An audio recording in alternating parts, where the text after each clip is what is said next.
The average basketball fan is looking around at some of these deals and like, what's going on here? Why are these trades happening? Ilyasova, of course, going to Orlando. Well, teams like Orlando, Portland, and Miami, we're all trying to get under the salary cap, out of luxury, and set themselves up for a huge Summer 16. Do any of you guys see these three teams specifically who did a great job today of lowering their salaries, players in 2016?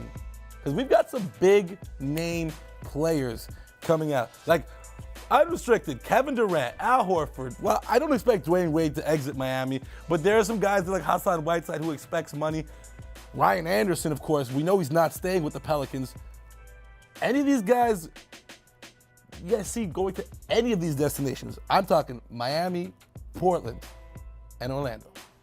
Well, somebody's going to poison pill the Hassan Whiteside thing. He's going to get his dough no matter what happens now because they didn't trade him. So I'm looking at like a guy like Nick Batum who may end up in Orlando. Orlando's a good spot. They want to go with Hezonja on the wing, but it never hurts to have someone with experience on that team like a Nick Batum. Okay, all right. For myself, Ryan Anderson's a guy who's intrigued me for a long time. I thought that him and Asik would somewhat help Anthony Davis in New Orleans. Really? That didn't work out. But I'm sorry, I was wrong. I was thinking the same thing. I mean, for Asik, modern though? day, no, just Anderson. Modern day NBA, shoot the three ball, length at 6'10", proven scorer. I thought he probably best positioned himself, just in terms of next summer having a big pickup. No D though is the issue. That is very true. Anderson, it's not Anderson. Anderson. So I mean, he was a guy who people talked about with the Raptors, but again, you're trying to create this defensive culture. You can't really talk out of two sides of your mouth and bring him in, and he's only playing one side of the floor. All right, quickly, does anyone see Dwayne Wade not finishing out his career in a Miami Heat jersey? Is there some kind of legacy contract waiting, or is he going to go somewhere and maybe help a team? Yeah, there might be a statue for him one day. I'm not sure. No, he's done a lot for Miami. You know that. He's not leaving. Some say he's not leaving it. He's not leaving. He's the mayor of Miami. All right, so then there are some players that you're going to have to coax away and do some finagling money-wise to get them on your roster, and I'm talking about the restricted free agents right now. A guy that intrigues me is Bradley Beal because his team just went and spent some money on Markieff Morris, and they intend on spending a lot of money on Kevin Durant in the offseason. So there's other options out there like Pau Gasol too. Which of the RFAs do you see that most intrigue you for a team trying to make that jump to the next level? Donovan, I'll start with you. Harrison Barnes. Harrison Barnes. I think he's the guy because you can get in his ear and be like, they're not featuring you enough in Golden State. You're not getting enough love. Listen to all this talk about Kevin Durant. You should be a guy who's on the side of the building. So I think he's a guy who, from a strictly ego standpoint, could be had. I don't think he has an ego like that, though. That's the funny part. I know they call him a Black Falcon. He's not a superhero, though.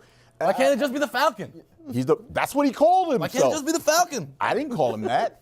But Pau Gasol, to me, is probably the still most skilled big man in the world. He's 35 years old. I get that. But if you can get a guy like that, and you're going to get him on the cheap, I think. I really believe you're going to get him on the cheap for a team that's contending. You have a guy like Pau Gasol, he can change a lot of things in one conference or the other. Okay, I like that. I actually thought Toronto was going to go make a big push for him, but of course, defense being your feature, he's not your kind of guy. I got you to touch on Hassan Whiteside. Does Hassan Whiteside get a big payday? I'm asking. Depends how many guys he's going to knock out between now and the end of the year. For real, like he's stealing money from himself at this point. Yeah. He just keeps his head down and balls, and yeah, he'll get a big payday. Okay. It's unfortunate, I mean, he has all the talent in the world, a guy that comes out of nowhere. Great story, but clearly there's some issues there. Physically, yeah, this is the modern day center. Block shots, run the floor, catch lobs. Okay. You guys want some history here? Sure. 2011, a trade is made by the Los Angeles Clippers to get them $11 million under the salary cap. They send a draft pick, and they get back Ryan Gomes and Randy Foye. You know who that draft pick ends up becoming? Kyrie Irving. There's a little history for you. We'll be back with more on Canada's Home for Talking Hoops. This is Hangouts.